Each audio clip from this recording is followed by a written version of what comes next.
Hey guys, I have another puzzle for you. It is black to play and win. You may pause to think about it. So the first move you might have considered was immediately get a queen. The problem with this is that white can also promote, and this is a draw, because our pieces are very uncoordinated. The knight is stuck on the side of the board, and even the king is quite far from the action. We have to be very careful here too, because if we just carelessly take this pawn, we get hit with the skewer, and now it is white who will win the game.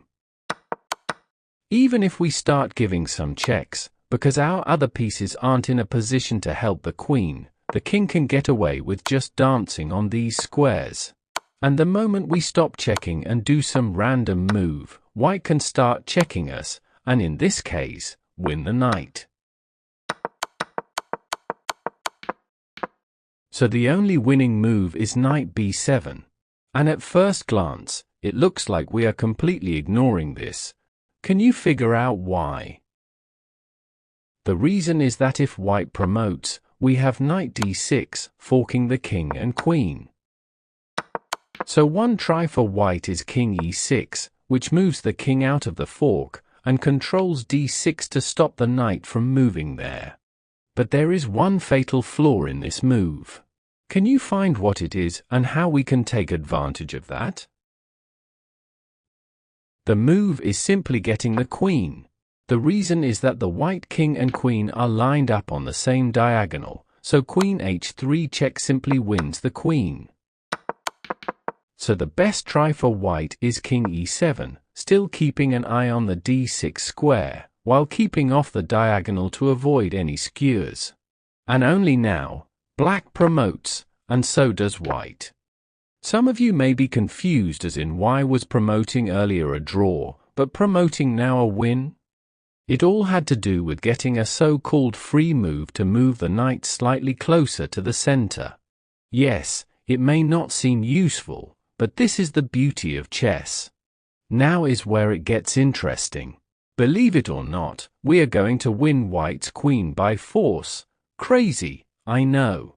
It starts with queen h7 check, leaving white with 4 legal moves. King e8 falls into a knight fork. King f8 falls into a skewer on the 8th rank. King e6 falls into the skewer along the diagonal. So the only move that does not lose the queen on the spot is king f6. Now we continue with queen h6 check, leaving white for legal moves once again. King f7 falls to yet another knight fork. What about king e7? Just repeating moves. Now we can break the repetition with queen g7, moving closer to the king. This time, white has only 2 legal moves. King e8 walks into the fork, while king e6 walks into the skewer. That's why going back to e7 fails. If king f5, it's skewer time. So the best option is king e5. But now our king is very close to the white king. So we can take advantage of this with queen f for check. King e6 allows the same skewer. So the only other option is king d5.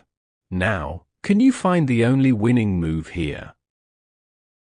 It is queen e4, and oh wait a minute, it's checkmate.